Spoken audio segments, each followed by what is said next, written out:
दोस्तों, ये तो हम जानते हैं कि पृथ्वी पर जन्म लेने वाला कोई भी प्राणी अमर नहीं होता, अर्थात उसे एक न एक दिन मरना ही होता है। लेकिन क्या आप जानते हैं कि मरने के बाद आत्मा का क्या होता है, या मृत्यु के 24 घंटे के बाद आत्मा अपने घर क्यों आती है और वह कितने दिनों तक अपने घर में रहती है?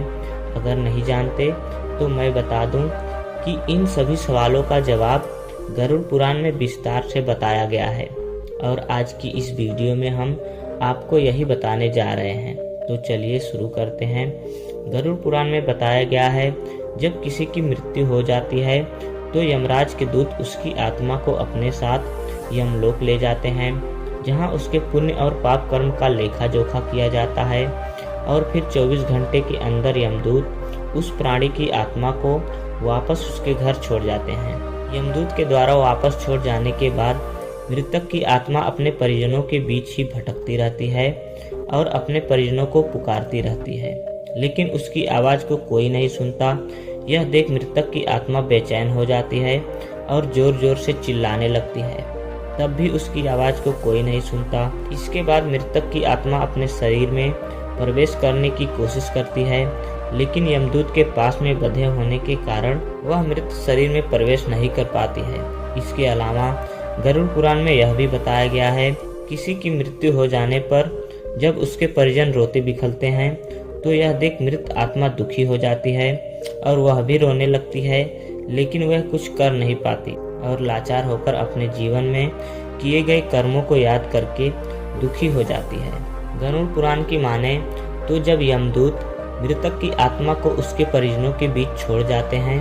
तो उसके बाद उस आत्मा में इतना बल नहीं रहता कि वह यमलोक की यात्रा तय कर सके। गरुड़ पुराण के अनुसार किसी भी मनुष्य के मृत्यु के बाद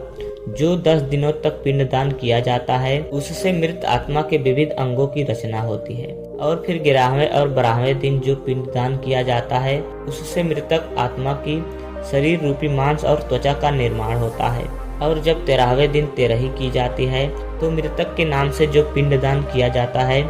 उससे ही वो यमलोक की यात्रा तय करती है। अर्थात मृत्यु के पश्चात 13 दिनों तक जो मृत आत्मा के नाम से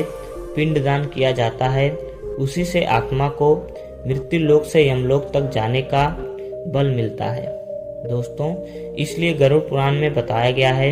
कि जब किसी मनुष्य की मृत्यु हो जाती है तो उसकी आत्मा 13 दिनों तक अपने परिजनों के बीच भटकती रहती है, और इसके बाद मृतक की आत्मा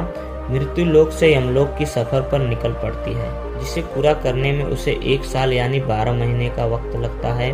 मान्यता के अनुसार 13 दिनों तक किया गया पिंडदान इस 1 वर्ष मृतक की आत्मा के लिए भोजन समान होता है। दोस्तों, अब आपके मन में सवाल उठ रहा होगा कि अगर किसी मृत आत्मा के निमित्त पिंडदान नहीं किया गया तो क्या होगा? तो मैं आपको बता दूं, इसका भी वर्णन गरुड़ पुराण में विस्तार से किया गया है, जिसके अनुसार जिस मृतक आत्मा के नाम से पिंडदान नहीं किया जाता है, उसे 13वीं के दिन यमदूत जबरदस्ती घसीटते हुए यमलोक ले जाते हैं, जिससे मृत आत्मा को यात्रा के दौरान काफी कष्ट उठाना पड़ता है। इसलिए हिंदू धर्म में हर मृत आत्मा के निमित्त 13 दिनों तक पिंडदान किए जाना आवश्यक बताया गया है। इन सब के अलावा गरुड़ पुराण में यह भी बताया गया है कि 13वीं के दिन मृतक के निमित्त परिजनों के द्वारा किया जाने वाला भोज कर्ज लेकर किया जाए तो मृत आत्मा को शांति नहीं मिलती। मृत आत्मा को इन बातों का बड़ा ही कष्ट होता है। मन ही मन सोचता है कि काश मैं अकेले ही यह कष्ट भोगता। साथ ही गरुड़ पुराण में यह भी बताया गया है कि जो मृतक के परिजन को कर्ज लेकर भोज करने पर मजबूर करता है, ऐसे इंसान को यमराज कभी भी क्षमा नहीं करते और उसे मृत्यु के बाद उसे कई तरह की यातनाएं देते हैं और फिर उसे वापस मृत्यु लोक में भेज देते हैं। साथ ही गरुड़ पुराण में यह भी बताया गया है कि जो मनुष्य जीवित रहते पुण्य कर्म करता है, उसे यमदूत मृत्यु के 13 दिनों बाद अपने साथ यमलोक ले जाते हैं, और ऐसी आत्मा को मृत्यु लोक से यमलोक तक जाने वाले मार्ग में किसी भी तरह का कष्ट नहीं भोगना पड़ता। वहीं जो मनुष्य अपने जीवन काल में बुरे कर्म करता है, उसे यमदूत पूरे रास्ते कई तरह की यातनाएं देते हैं, जिससे वह थर थर कांपने लगता है और यमदूतों से बार बार क्षमा मांगता है, लेकिन यमदूत उसे क्षमा नहीं करते। इसके बाद जब पुण्य आत्मा यमलोक पहुंचती है तो यमराज उसे स्वर्ग लोक भेज देते हैं, जबकि पापी आत्मा को उसके द्वारा किए गए बुरे कर्मों की सजा भुगतने के लिए नरक लोक भेज देते हैं और सजा पूर्ण होने के बाद निम्न योनि में मृत्यु लोक भेज देते हैं। तो दोस्तों, उम्मीद करता हूँ कि आपको समझ में आ गया होगा कि आखिर मृत्यु के 24 घंटे के बाद आत्मा अपने घर वापस क्यों आती है। अगर समझ में आ गया है तो वीडियो को लाइक कर दीजिए और ऐसे ही ज्ञानवर्धक वीडियो पाने के लिए हमारे चैनल को सब्सक्राइब कर दीजिए। मिलते हैं एक और नई कहानी के साथ, तब तक के लिए धन्यवाद।